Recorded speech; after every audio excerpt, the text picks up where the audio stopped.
Jadi untuk yang sesi siang ini kita pure di ini ya, apa namanya, praktek perhitungan. Jadi teman-teman saya berharap nanti bisa sambil buka laptopnya, kemudian ini sebetulnya tidak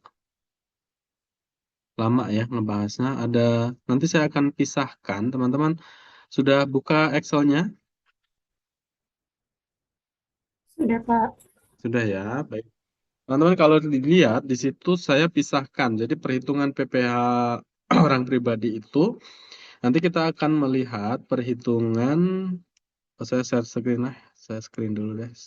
Sebentar.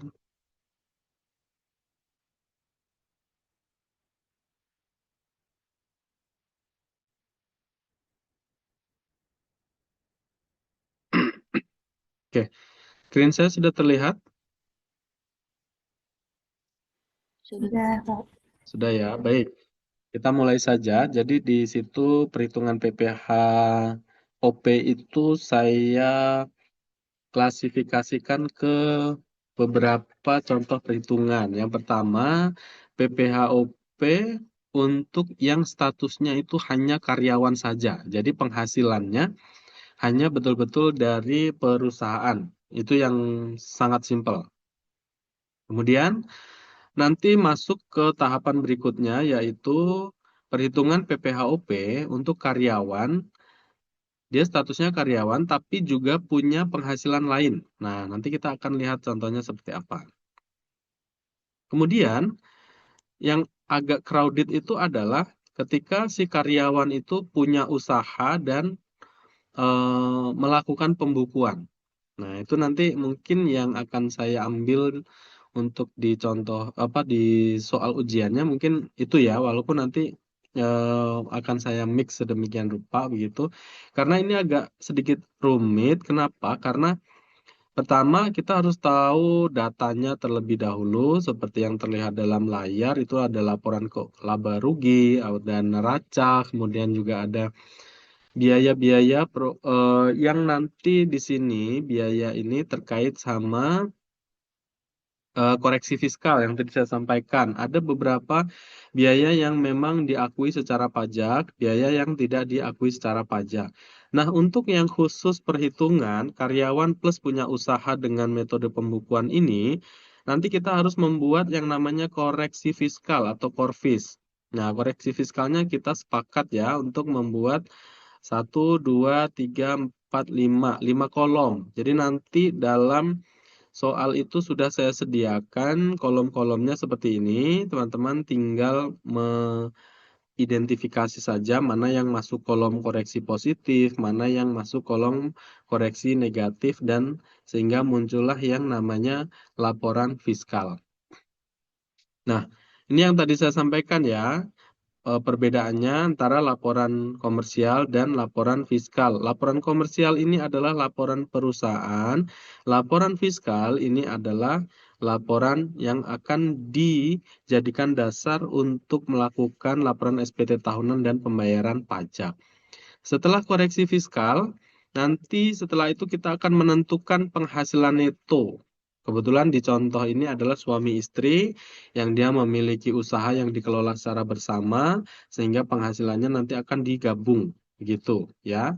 Mereka jadi statusnya itu kepala keluarga, nanti digabungkan jadi satu. Ini juga sama, nanti konsep daripada lembar jawabannya yang akan saya kirim kosongan seperti ini ya. Tolong teman-teman nanti diperhatikan. Walaupun nanti mungkin agak akan sedikit soalnya itu akan saya modifikasi. Kalau di sini ada suami istri, mungkin nanti akan saya gunakan hanya suaminya saja. Kemudian ada penghasilan dari usaha atau seperti apa itu nanti silakan teman-teman dicermati lebih detail ya. Kemudian setelah karyawan punya usaha dengan membuat pembukuan, nanti kita juga akan belajar yang namanya PHMT yang tadi saya sampaikan. PHMT itu apa, Pak? PHMT itu adalah ketika suami istri memiliki NPWP yang berbeda. Sehingga nanti metode perhitungan pajak pada akhir tahun, mereka itu akan digabungkan terlebih dahulu, kemudian dihitung secara proporsional. Jadi nanti istri bayar PPh-nya berapa, suami bayar PPh-nya berapa. Begitu ya. Itu kalau konsekuensi suami istri punya NPWP masing-masing. Jadi riskan sekali, yaitu konsekuensinya mereka harus di akhir tahun itu biasanya akan mengalami yang namanya kurang bayar. Kemudian selanjutnya nanti saya juga akan berikan contoh perhitungan NPPN. Nah, NPPN seperti apa? Tadi saya sudah sampaikan ya, NPPN itu adalah norma perhitungan. Nah, nanti di soal ujian mungkin saya akan keluarkan terkait dengan satu yang karyawan punya usaha plus pembukuan, PHMT sama NPPN. Itu ya, tolong diperhatikan, tapi jangan khawatir. Teman-teman nanti formnya sudah saya sediakan, tinggal ngikutin saja. Artinya kita tidak mempersulit ujiannya, yang penting teman-teman nanti bisa tahu konsepnya seperti itu. Oke, kita lanjut masuk ke contoh soal yang pertama. Bentar ya.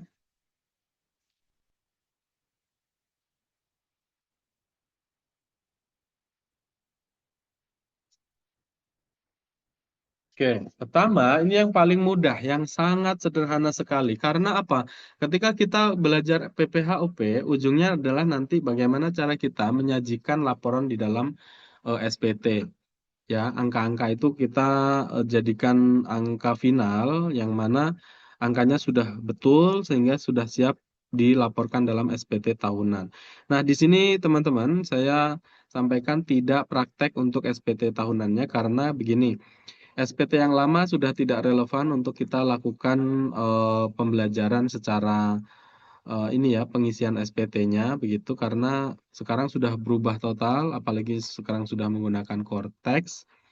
Mungkin nanti di lain waktu saya akan coba berikan sebetulnya di channel kita sudah banyak contoh pengisian SPT lewat Cortex dan sejenisnya makanya di sini saya hanya coba untuk titik beratkan di dalam perhitungannya seperti apa. Karena terkait dengan kita menggunakan aplikasi itu hanya teknis, yang paling urgent adalah menghitungnya terlebih dahulu, ya. Untuk belajar teknis pengisian di dalam formulir itu sangat mudah, gampang, tutorialnya banyak. Bahkan di DJP sendiri menyediakan tutorialnya secara detail, ada di apa websitenya mereka, di YouTube-nya juga ada. Jadi gampang kalau kita mau belajar pengisian SPT lewat Cortex. Tapi yang agak rumit adalah perhitungan ini SPT-nya. Cara kita menyajikan SPT atau PPh terutang pada akhir tahun. Baik, kita maju ke contoh soal yang pertama. Soal perhitungan PPHUP, penghasilan hanya dari gaji. Ini sorry ya, hanya dari gaji. Oke, ini double nih. Hanya dari gaji. Nah, contohnya, Budi belum menikah dan tidak memiliki tanggungan. Mendapatkan penghasilan neto berupa gaji selama setahun dari PT Angkasa sebesar 120 juta. PPh 21 yang telah dipotong sebesar 3.900.000. Hitunglah PPh terutang pada akhir tahun yang akan digunakan Budi sebagai dasar pelaporan SPT tahunan. Ingat teman-teman, PPHOP sama PPh 21 itu agak mirip-mirip. Nah, bedanya adalah saat ini kita impersonate untuk diri kita sendiri melaporkan SPT tahunan. Kalau belajar PPh 21, kita impersonate orang lain. Kita sebagai staf pajak atau staf akuntansi yang ditugaskan untuk mengelola masalah perpajakan di perusahaan. Ya, jadi di sini nanti kita akan mengidentifikasi terkait dengan penghasilan yang diterima oleh kita nih untuk akhirnya kita bisa membuat sebuah SPT gitu ya. Contohnya ini, jawab ya, penghasilan itu 120. Ini gampang nih.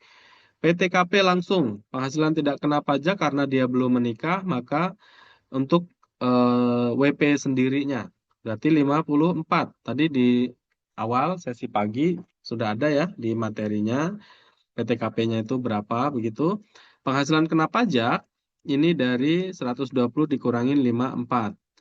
Kemudian langsung masuk ke dalam perhitungan PPh terutangnya. Layernya masuk ke dalam dua layer, yaitu 5% dan 15%. 5%-nya kita kalikan 60, 15%-nya kita kalikan dengan sisanya, 6 juta. Sehingga jumlah PPh terutang adalah sebesar 3 juta ditambah 900. Total 3.900.000. Kredit pajak dalam informasi soal ada kredit pajak 3.900.000. Kredit pajak ini dari mana? Ini adalah PPh yang sudah dipotong oleh PT Angkasa. Ya, PPh 21-nya 39, sehingga PPh kurang bayar akhir tahun adalah nihil. Jadi sudah bisa dipastikan kalau penghasilannya hanya dari gaji, ya, hanya dari gaji dan dari satu pemberi kerja, atau dari satu perusahaan, pasti dia nihil. Kalau misalnya nggak nihil, itu ada salah perhitungan pasti. Itu ya. Oke. Kalau ada pertanyaan, silakan open mic, atau misalnya teman-teman juga bisa langsung ke kolom komentar. Kemudian soal nomor 2. Ini simple, jadi saya rasa teman-teman sudah pasti inilah ya, apa namanya, paham. Oke, sekarang masuk ke soal nomor 2. Andi status menikah 2 anak, mendapatkan penghasilan neto berupa gaji selama setahun dari PT Angkasa sebesar 340 juta. PPh 21 yang telah dipotong adalah sebesar 34.872. Hitunglah PPh terutang pada akhir tahun yang akan digunakan. Ini salah nih, teman-teman, sambil bantu diedit di dokumennya ya, karena ini saya copy paste dari atas, jadi sehingga kadang namanya belum berubah. Yang digunakan Andi sebagai dasar pelaporan SPT tahunan. Jawab. Penghasilan itu 340, PTKP-nya sendiri 54, menikah tambahan menikah 4.500.000, 2 tanggungan yaitu anak 4.500.000 kali 2, 9 juta. Total PTKP adalah 6.700.500. Penghasilan kena pajak 34 dikurangin 67, 272.500. PPh terutang masuk ke dalam, maaf ini salah ya sepertinya. Ini harusnya 25 ya, benar ya?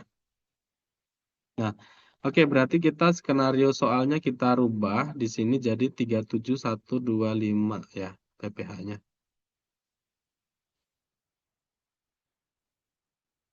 Sambil dirubah ya teman-teman di Excel-nya.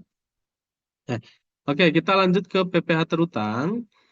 Ini masuk ke dalam 3 lapisan tarif, 5%, 15, dan 25. Pertama, 5% kita kali 60, 15% kita kali 190, 25 kita kali sisanya. Ya. Jadi total PPh terutang adalah 37125. 37125. Sehingga penghasilan atau PPh kurang bayar pada akhir tahun nihil. Ya, karena tadi saya sampaikan bahwa setiap orang yang hanya bekerja di satu perusahaan dan sudah dipotong PPh, nanti PPh pada akhir tahun atau SPTOP-nya akan nihil. Nah, ini yang contoh paling sederhana. Ada pertanyaan, silakan. Aman ya, sampai di sini kita bisa lanjutkan. Ke kasus PPHOP, dia sebagai karyawan dan punya penghasilan lain. Di sini ada 2 soal juga. Perhitungan PPHOP, penghasilan dari gaji dan penghasilan lain. Contoh, Budi status belum menikah dan tidak memiliki tanggungan, mendapatkan penghasilan neto berupa gaji selama setahun dari PT Angkasa sebesar 120 juta. PPh 21 yang telah dipotong adalah sebesar 3.900.000. Pada tahun 2024, Budi menyewakan mobil miliknya kepada Bapak Ali Mustafa sebesar 15 juta selama 2 bulan.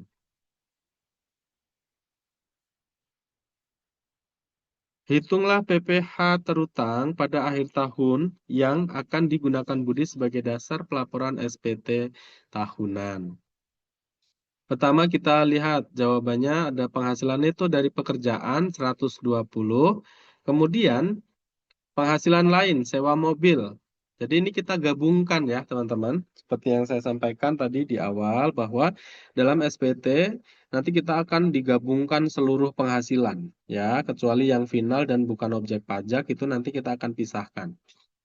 Sehingga jumlah penghasilan tahun 2024 adalah 120 ditambah 15 sama dengan 135 juta rupiah. PTKP-nya sendiri 54, penghasilan kena pajaknya 81 juta. PPh terutangnya 5% dikali 60, 15 dikali 21 sisanya. Ya, sehingga PPh terutangnya adalah 6150. Kredit pajak dia hanya dapat dari perusahaan karena menyewakan mobil ke orang pribadi sehingga tidak ada bukti potong. PPh 2139 yang sudah dipotong sehingga pada akhir tahun si Budi ini memiliki PPh kurang bayar sehingga ini harus dibayar nih. Ya, sebelum lapor harus dibayar, baru setelah itu bisa dilaporkan. Nah, kasus di lapangan banyak sekali yang mendapatkan penghasilan-penghasilan tambahan seperti ini tidak dilaporkan, begitu ya. Nah, itu kembali ke tanggung jawab masing-masing setiap orang, wajib pajak. Tapi saya tidak pernah menyarankan untuk tidak melaporkan karena ada konsekuensi hukum yang harus ditanggung. Kalau misalnya kita mau jahat supaya nihil, ya udah 15 jutanya hilangin aja gitu. Nanti akan nihil tuh, begitu ya. Nah, kebanyakan seperti itu di masyarakat kita. Oke, dari sini cukup jelas ya. Ini mudah. Kemudian contoh soal yang kedua. Andi status menikah memiliki 2 anak. Mendapatkan penghasilan itu berupa gaji selama setahun dari PT Angkasa sebesar 340 juta. PPh 21 yang telah dipotong adalah sebesar 34875. Kemudian ini masih sorry ya, saya rubah nih. Andi. PPh-nya juga kita rubah deh, bukan 34 karena tadi sesuai ini 37125. 37125. Kemudian Andi menerima penghasilan berupa komisi atas makelar penjualan tanah sebesar 50 juta dan telah dipotong PPh sebesar 1250. Hitunglah PPh terutang pada akhir tahun yang akan digunakan oleh Andi sebagai dasar pelaporan SPT tahunan. Nah, ternyata ini kan dia punya komisi seperti kemarin waktu potong pungut.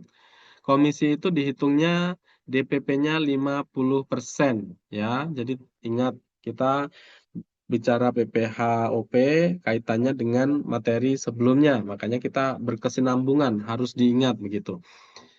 Oke, jawabannya penghasilan neto dari gaji 340, penghasilan neto dari komisi ini harus dikalikan dengan 50% karena perhitungan komisi itu harus di DPP-kan sebesar 50%-nya. Jadi yang dihitung hanya yang 25 juta saja. Jumlah penghasilan 365 jadinya.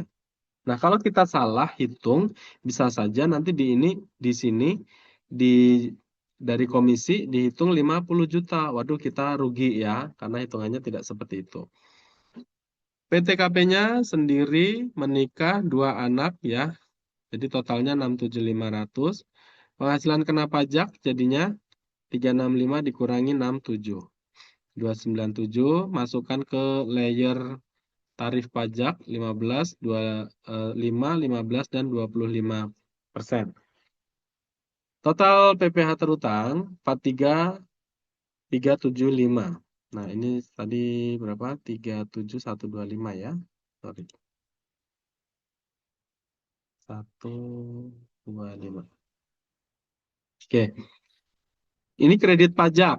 Sudah dipotong dari pekerjaan ini 37, kemudian dipotong yang dari komisi tadi 1.250, jumlah kredit pajak 38.375, sehingga ada terjadi kurang bayar pada akhir tahun. Ya, 43 dikurangi kredit pajak 38, kurang bayarnya adalah 5 juta rupiah. Nah, seperti itu cara perhitungannya. Cukup jelas? Jelas, Pak. Sudah jelas, Bapak. Jelas ya. Baik. Kita masuk yang agak sedikit crowded di karyawan plus punya usaha pembukuan. Ini dengan metode pembukuan ya. Kenapa pembukuan? Dia bisa memilih atau misalnya secara syarat dia sudah harus memiliki harus membuat pembukuan gitu. Misalnya karena omsetnya sudah melebihi begitu ya. Nah, kalau melebihi 4,8 maksud saya. Nah, tapi dalam hal ini omsetnya ternyata baru 4,2 tapi dia memilih untuk menggunakan pembukuan. Nah, itu diperbolehkan. Nih contoh soalnya ya. Perhitungan PPHOP yang statusnya karyawan dan memiliki usaha dengan metode pembukuan. Nah, sebelumnya saya akan berikan contoh. Silakan teman-teman hitung ulang. Pakai laptop semua ya, teman-teman ya. Saya share di grup. Silakan nanti dijawab.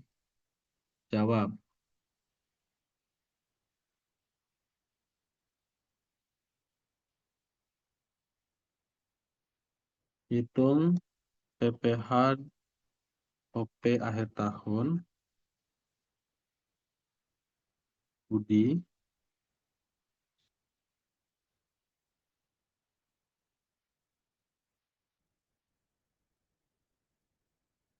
Status PK. Status tidak menikah.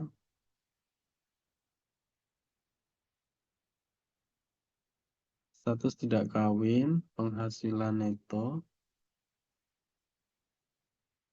dari gaji 55 juta. Bukti potong PPh sebesar 130.000.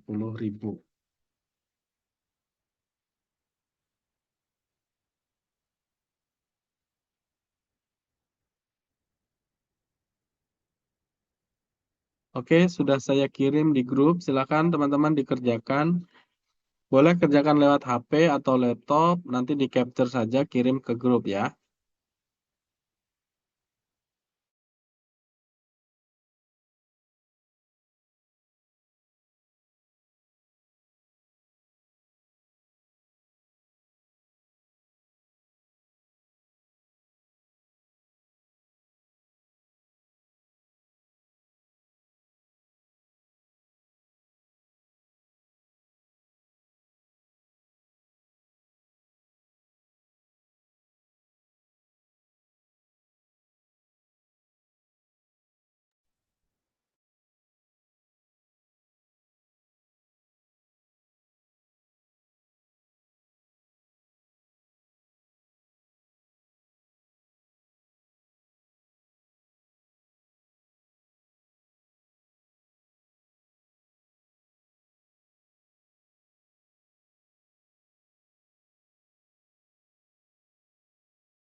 Oke, sudah ada yang selesai?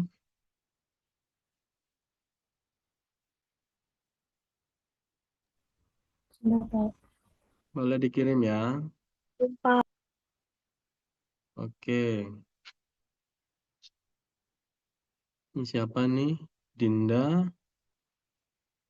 Penghasilan itu sendiri, oke. PPh-nya 5%, 50, kredit pajak, oke. Nadila, oke. Kok nihil ini?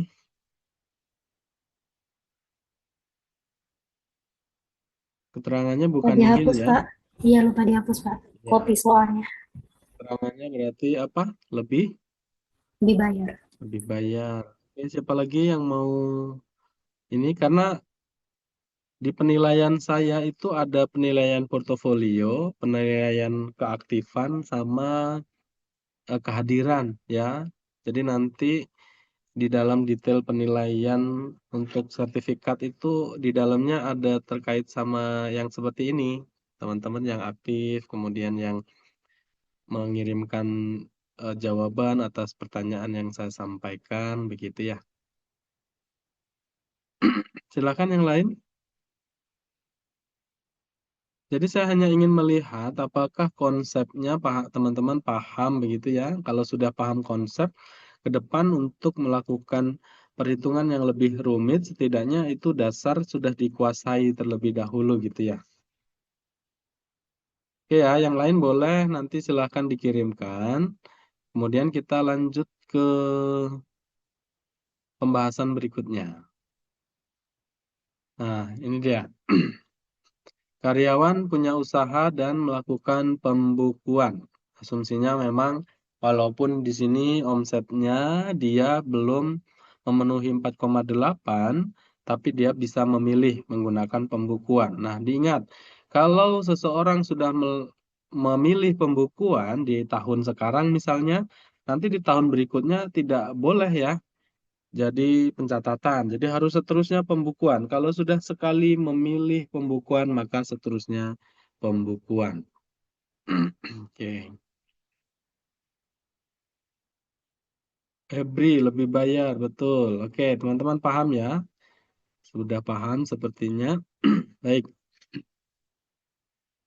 Soal perhitungan PPHUP yang statusnya karyawan dan memiliki usaha dengan metode pembukuan. Romeo adalah seorang laki-laki yang sudah menikah dan mempunyai 2 anak. Bekerja sebagai manajer pemasaran di PT Muda Berkarya. Selain itu juga mempunyai usaha toko baju yang dikelola bersama bernama New Fashion di Surakarta. NPWP sudah terdaftar sejak tahun 2010, sedangkan usaha toko baru dimulai tahun 2020. Atas usaha toko baju ini diketahui bahwa ia memilih pembukuan. Jadi asumsinya kita ngitung yang tahun 2023 ya. Memilih melakukan pembukuan untuk mengetahui dengan jelas berapa laba yang dihasilkan untuk tujuan perpajakan. Istrinya bernama Juliet, bekerja sebagai manajer penjualan di PT Semangat Baru. Mereka berdua tidak menjalankan pisah harta, sehingga penghasilan Romeo dan Juliet digabung menjadi satu saat pelaporan SPT tahunan. Masing-masing gaji telah dipotong PPh 21 yaitu 20 juta dan 15 juta. Berikut penghasilan Romeo dan Juliet selama tahun 2023. Di sini ada nama, kemudian informasi terkait ini ya, penghasilan, jenis kelamin, jabatan, NPWP, kemudian alamat, NIK, status, gaji pokok, tunjangan, THR, premi asuransi kecelakaan dibayar perusahaan, premi asuransi kematian dibayar perusahaan, neto iuran pensiun dibayar perusahaan, iuran pensiun dibayar karyawan. Kalau ada model soal yang seperti ini, artinya kita disajikan penghasilan itu belum neto. ya. Jadi kita harus menghitung dulu terkait dengan asuransi kecelakaan. Oke, berarti kita kalikan begitu. Kalau disajikannya seperti ini. Tapi kalau di informasi soal bahwa hanya disampaikan menerima penghasilan neto sekian gitu, itu lebih mudah. Nah, ini hanya untuk mengingatkan apakah kita ingat atau enggak. Makanya teman-teman nanti kalau mengerjakan soal jawabannya lihat daripada teks apa namanya daripada pola soal yang diberikan. Kalau soalnya diberikan seperti ini, berarti kita harus menghitung terlebih dahulu nih, ya, supaya penghasilan netonya nanti terlihat. Kemudian di sini gaji pokoknya si suami 200 juta, istri ini 18, ini 180 mungkin ya. Nanti coba kita lihat di ininya. Tunjangan masing-masing 4,5 3 juta, THR 20 18. Oke ya, kemudian premi asuransi kecelakaan dibayar perusahaan 150 untuk suami, istri 120, berarti ini akan menambah penghasilan. Premi asuransi kematian juga sama, ini nanti akan menambah penghasilan bruto. Iuran pensiun dibayar perusahaan, ini tidak akan menambah ya. Kalau yang dibayar karyawan nanti akan menjadi pengurang. Oke, identitas pemberi kerja. Nama perusahaan, suaminya bekerja di PT Muda Berkarya dengan NPWP sekian, alamat, nama direktur, dan NPWP. Istri di PT Semangat Baru, NPWP, alamat, nama direktur, dan NPWP sekian. Kemudian di sana nanti disajikan laporan laba rugi. Kenapa ada laba ruginya? Karena dia melakukan pembukuan. Asumsinya sudah ada laba rugi dari 1 Januari sampai dengan 31 Desember 2023. Nah, ini jadi tujuan kita nanti ya, yang laporan laba rugi ini untuk melakukan rekonsiliasi fiskal. Karena ini merupakan laba rugi secara komersial. Mungkin nanti akan ada biaya-biaya yang sebetulnya secara pajak itu tidak diperbolehkan. Nah, laba di sini secara komersial terlihat sebesar 719.456.600. Nah, kemudian di sini ada informasi biaya. Biaya promosi yang dikeluarkan sudah dibuat dalam daftar biaya nominatif. Nah, biaya promosi ini kalau tidak ada biaya daftar nominatifnya, sebenarnya biaya nominatif nanti di PPh Badan ya, tapi nggak apa-apa, ini saya coba untuk menyinggung sedikit. Biaya promosi itu kalau di dalam fiskal harus ada daftar nominatif. Daftar nominatif itu apa, Pak? Daftar nominatif itu jadi kita kalau membuat sebuah promosi gitu ya, ada nama perusahaannya siapa, promosinya tentang apa, begitu. Nah, yang jumlah yang dibayarkannya berapa. Biaya sumbangan HUT RI diberikan kepada ketua RW setempat. Artinya ini sumbangan tidak diperbolehkan. Berapa sumbangan di sini? 5 juta. Nah, ini nanti harus dikoreksi nih, ya, harus ditiadakan, dihilangkan. Otomatis dengan adanya biaya yang dihilangkan akan menambah eh, pajak ya, karena marginnya akan naik atau labanya akan bertambah.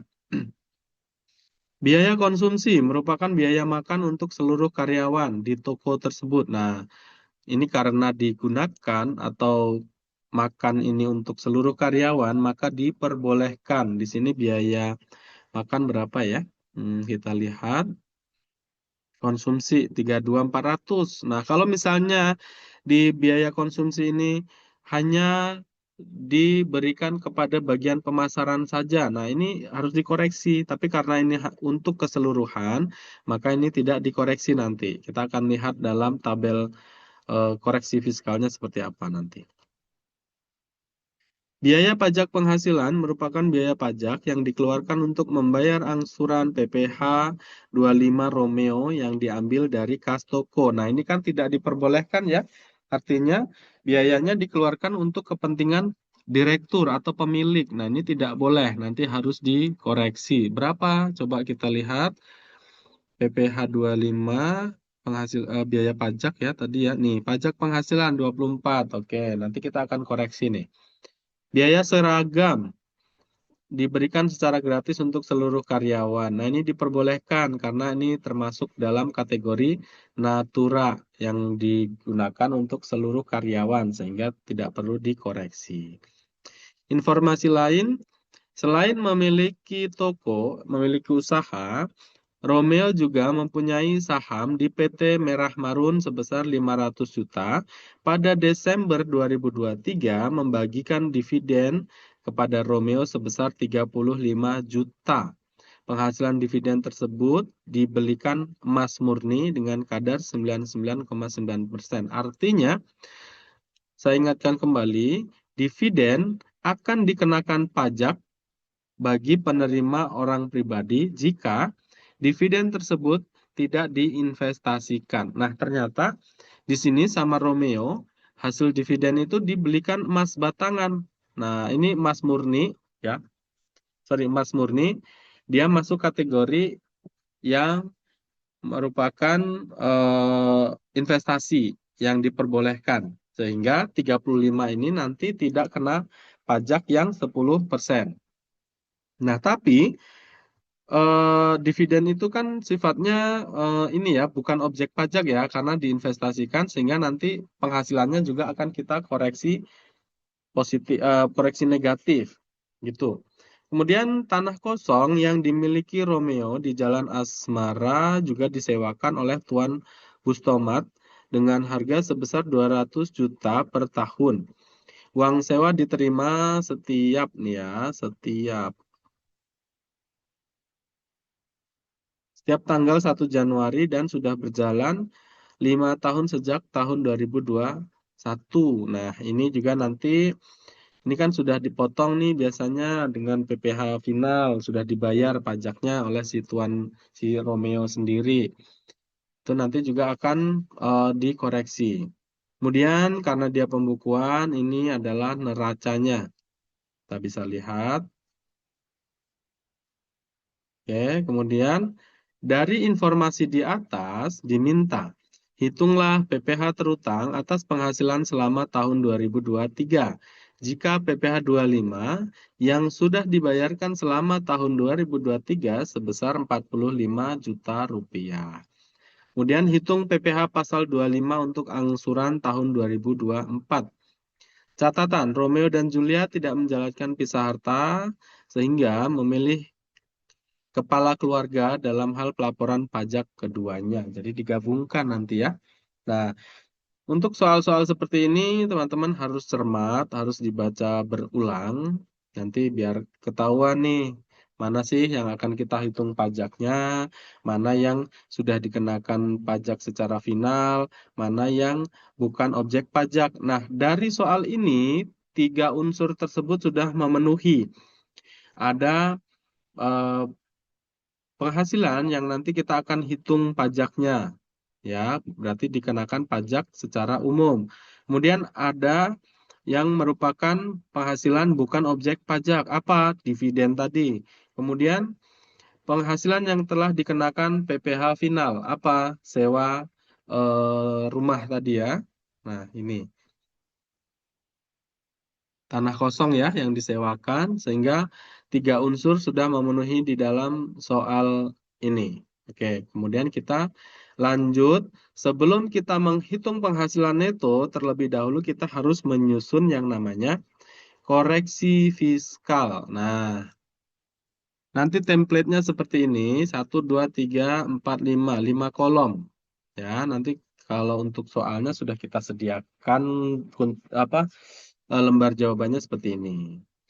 Baik, yang pertama kita tinggal menyalin saja untuk laporan komersialnya, ya, dari mulai pendapatan, kemudian HPP, laba kotor, biaya-biaya dan seterusnya, sehingga 719 ini akan sama dengan informasi yang ada di soal nih, 719.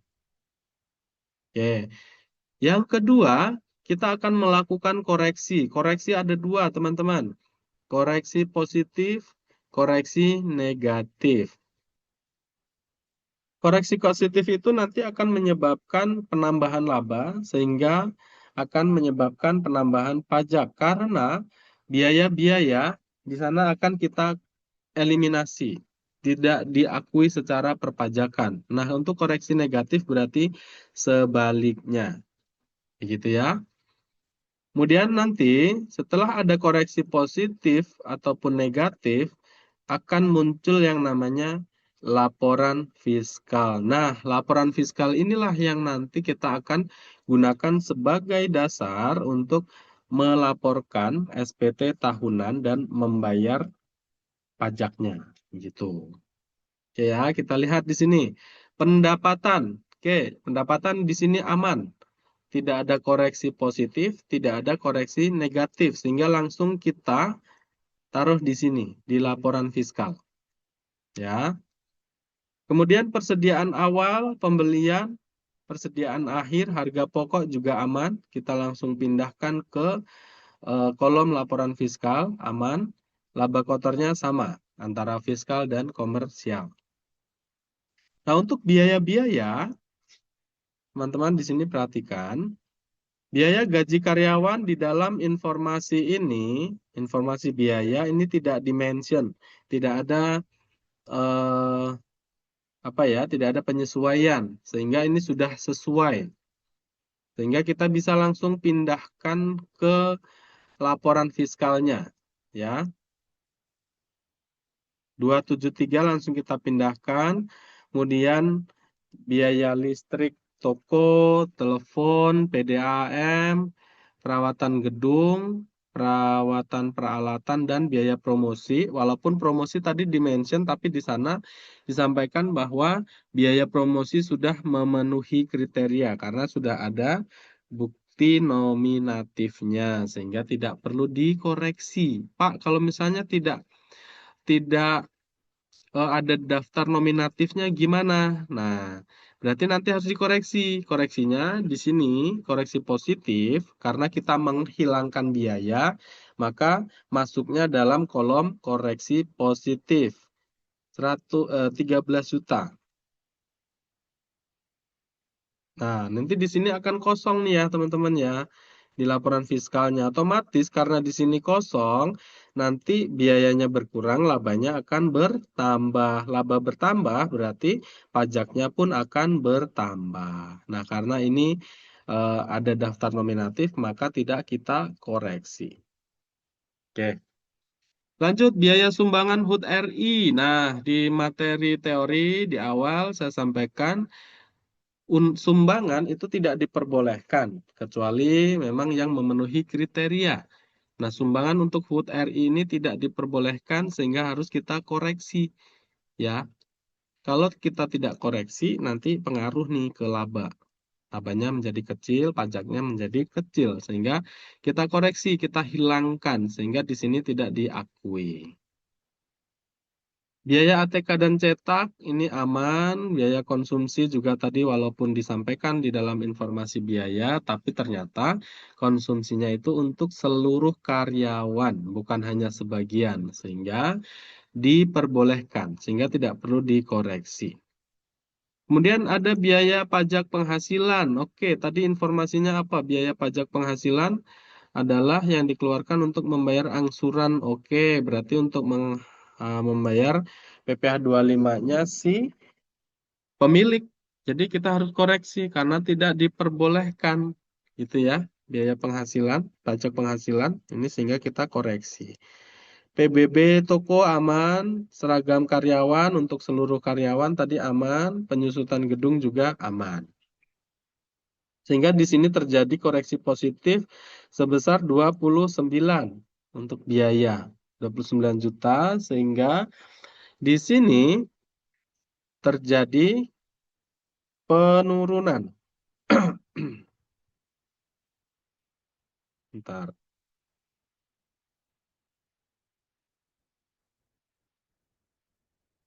Oke ya, jadi labanya menjadi 422.192.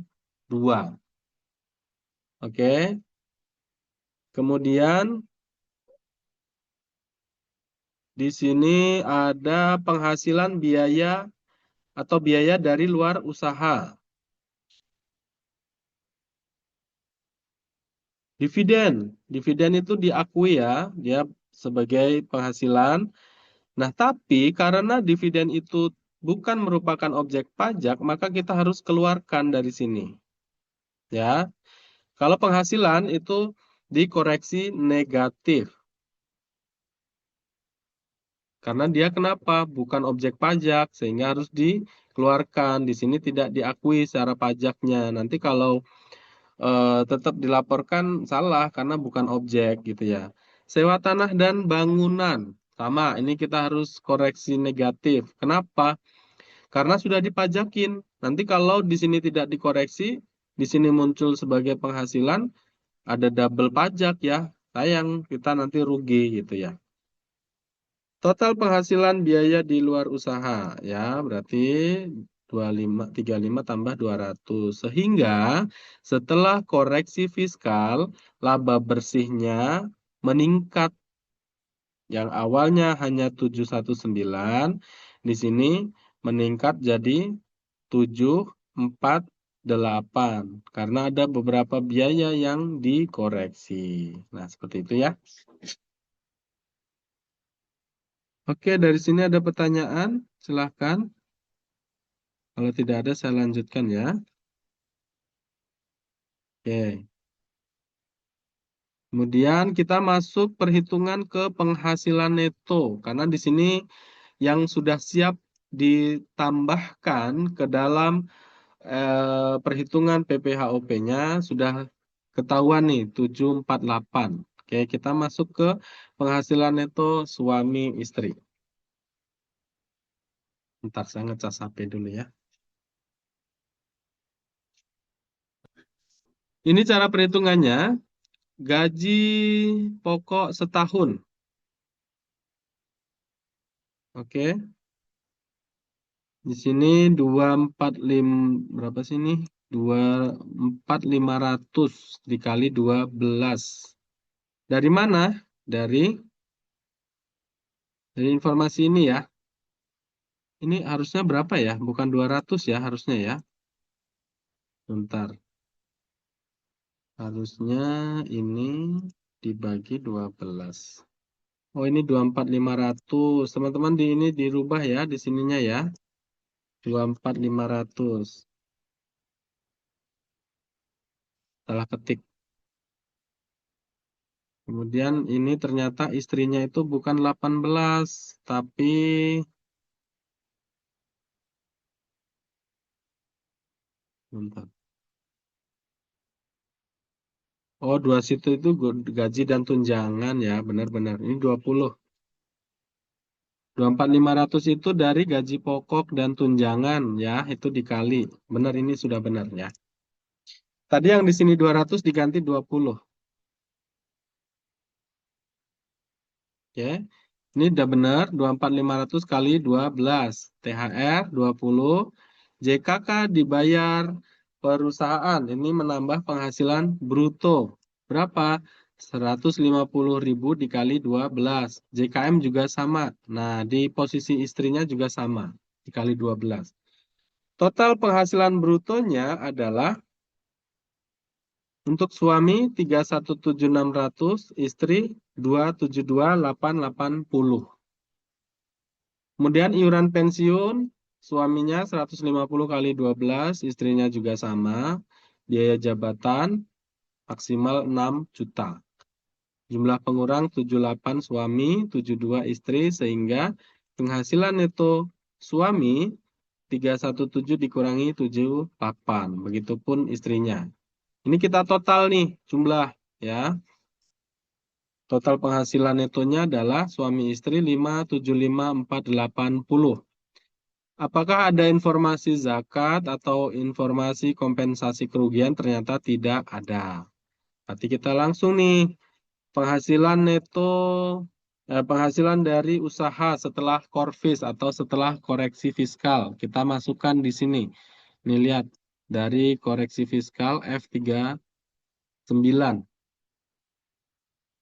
Kita tambahkan. Jadi total penghasilan itu selama tahun 2023 adalah penghasilan dari gaji sama ditambah penghasilan dari toko atau dari usaha. Oke. Ingat teman-teman, di sini karena penghasilannya digabung, jadi statusnya adalah K garis miring I itu digabung ya, garis miring 2. 2 itu adalah anak. Ya.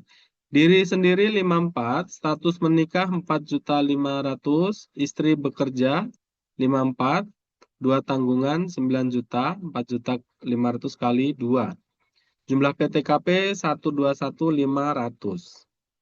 Penghasilan kena pajak 1.323 dikurangi 121. Perhitungan PPh terutang pasal 17. Dia ada di 4 lapisan.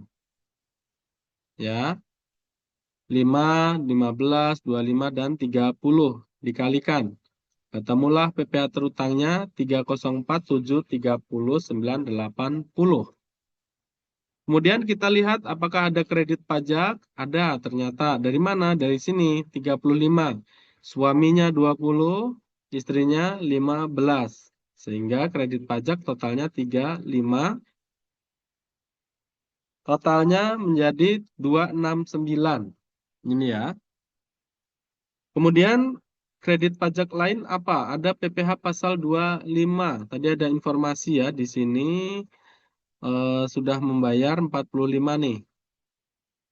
Ya. Kredit pajak PPh pasal 25 sehingga dia bisa menjadi pengurang pajak pada akhir tahun. Kemudian pajak yang masih harus dibayar atau PPh pasal 29 adalah 269 dikurangi dengan 45 juta. Jadi, pada akhir tahun, pada waktu pelaporan SPT, si Romeo dan Juliet ini harus bayar pajak sebesar 224.730. Nah, untuk perhitungan angsuran PPh pasal 25-nya ini dari mana, Pak? Dari di sini 269 ya. Penghitungannya itu yang setelah dikurangi dengan kredit pajak selain PPh pasal 25. Jadi yang jadi pembaginya adalah yang 29.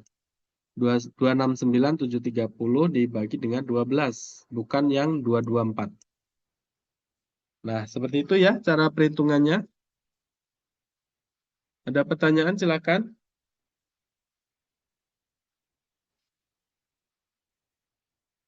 Tidak ada.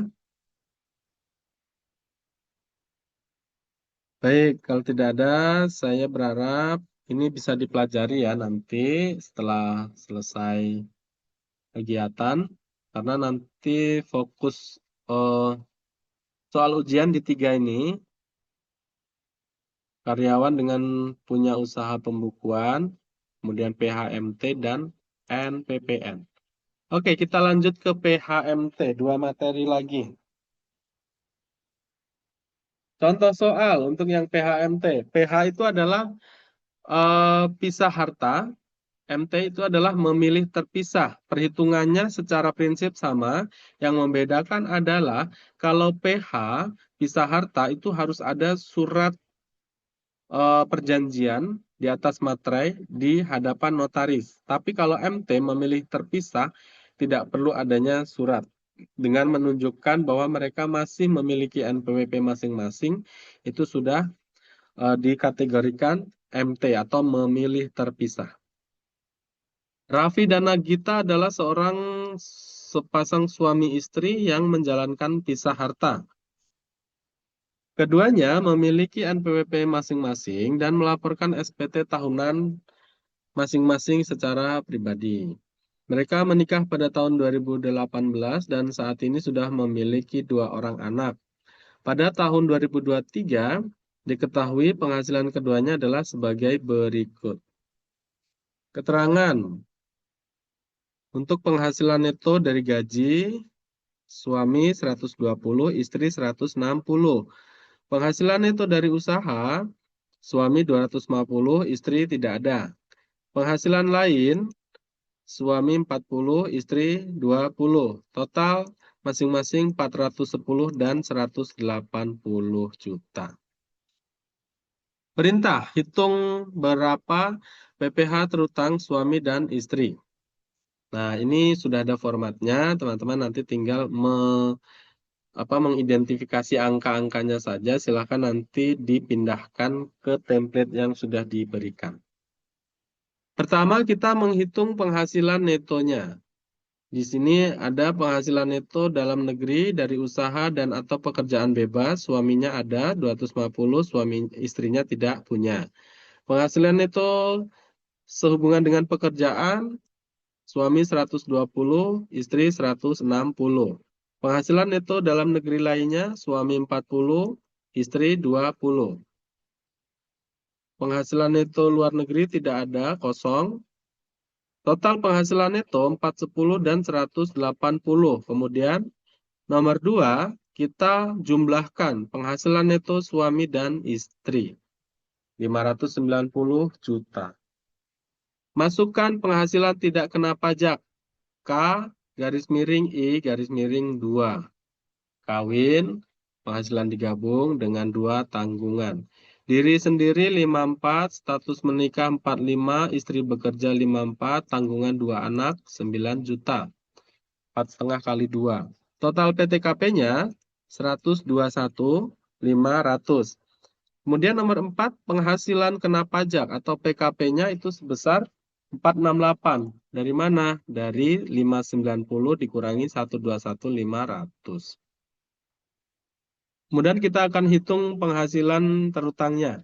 Masuk ke dalam 3 lapisan tarif, 5%, 15, dan 25. Nah, silakan di situ nanti dihitung sehingga ketemulah PPh terutang gabungan itu sebesar 86.125. Oke. Kemudian dari sini yang membedakan kita bisa mengetahui PPh suami berapa, PPh istri berapa. Nah, rumusnya seperti ini. 490 dibagi 590. 410 ini penghasilan suami dibagi dengan total penghasilan neto suami dan istri dikali dengan PPh terutang gabungan. Nah, ini ya, sudah ada rumusnya. Sehingga ketemu di sini PPh untuk suami Raffi yaitu 59. PPh terutang untuk istri rumusnya sama. Jadi ketemu 26. Di sini terlihat ya proporsionalnya mana yang penghasilannya lebih besar sehingga pajaknya pun lebih besar. Nah, ini contoh untuk perhitungan suami istri yang memilih PH atau MT atau yang NPWP-nya masih terpisah. Oke, untuk PHMT ada pertanyaan? Tidak ada, berarti kita masuk ke NPPN, materi terakhir. Setelah ini kita ngabuburit. Contoh soal. Tuan Abdi adalah seorang konsultan pajak yang berdomisili di Kota Bogor. Status menikah dengan 2 anak, memiliki peredaran bruto selama tahun 2024 adalah sebesar 600 juta.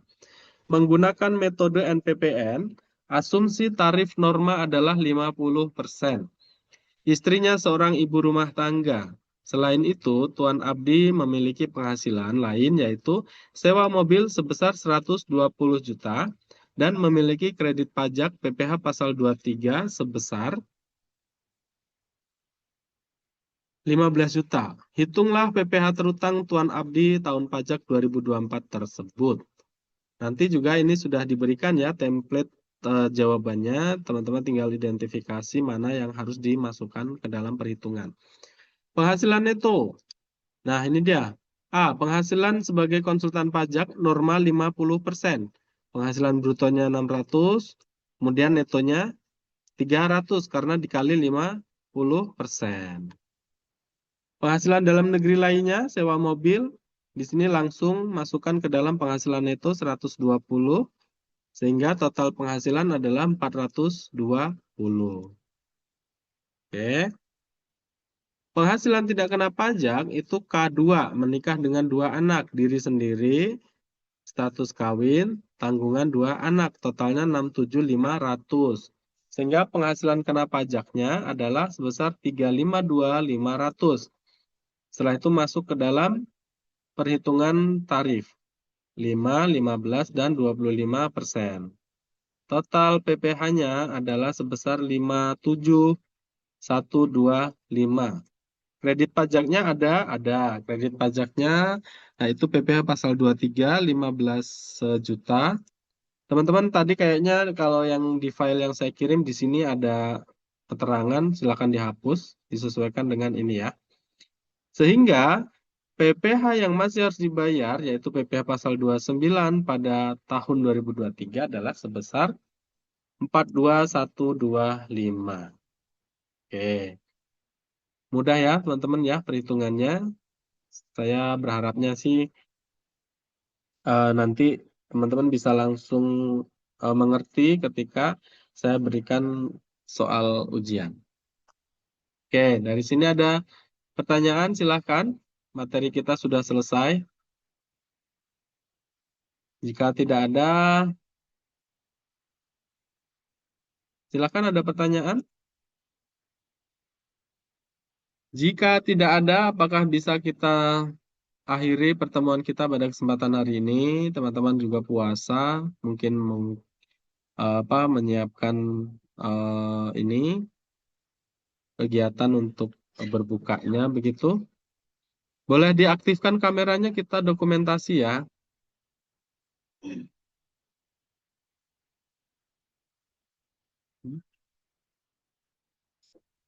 Silahkan kameranya boleh diaktifkan teman-teman. Nah, Sinta terlihat, Nadila, Dinda, kemudian Hani belum, Febri masih di jalan ya.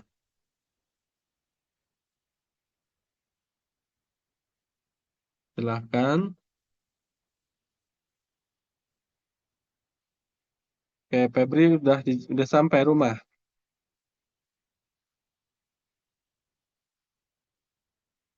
Siti Hanifah, silahkan.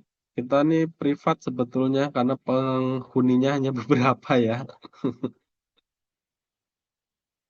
Teman-teman, apakah cukup jelas dari penjelasan saya?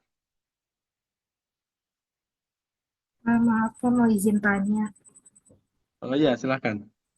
Kan yang di tabel Corvis kan ada 2E, 2F, sama 3A. Nah, itu nentuinnya gimana ya, Pak? Oh itu abaikan, belum Oh, sempat abaikan. dihapus ya. Oh iya. Gitu ya. Yang lain, Febri ada pertanyaan?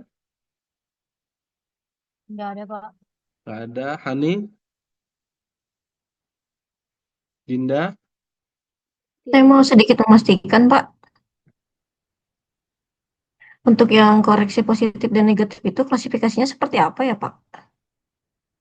Oke, koreksi positif tadi di teori sudah saya sampaikan ya. Positif itu untuk biaya.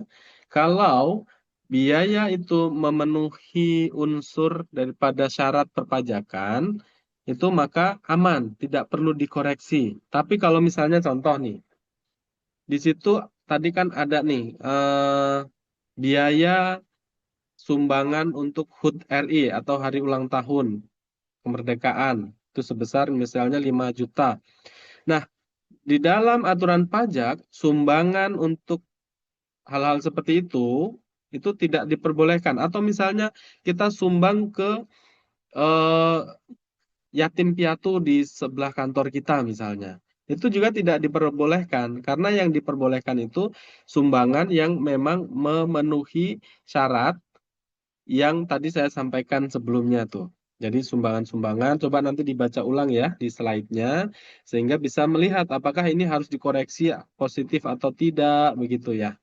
Jadi klasifikasinya begitu. Kalau dia sudah memenuhi kriteria daripada unsur yang terdapat dalam aturan pajak, itu diperbolehkan aman-aman saja. Jadi kita langsung pindahkan ke dalam yang laporan fiskal gitu. Tapi kalau tidak, oh ini ternyata tidak boleh sama pajak, sehingga masukkan ke dalam koreksi positif. Sehingga nanti di koreksi fiskalnya dia tidak muncul sehingga penghasilannya akan bertambah, kemudian eh, apa namanya labanya juga bertambah, pajaknya juga akan bertambah gitu. Itu ya, Ani ya. Baik-baik, Pak. Terima kasih, Pak. Baik. Oke, kita dokumentasi terlebih dahulu. Saya hitung sampai 3, berikan pose terbaiknya. 1, 2, 3. Oke, saya kirim ke grup.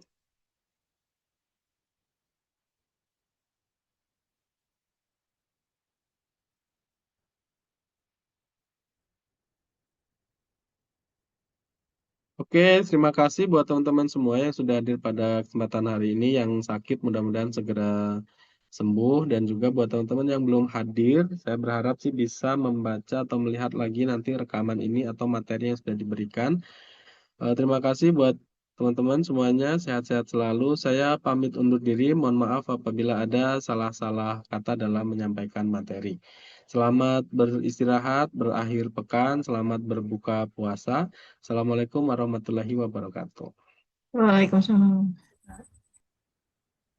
Saya izin live ya.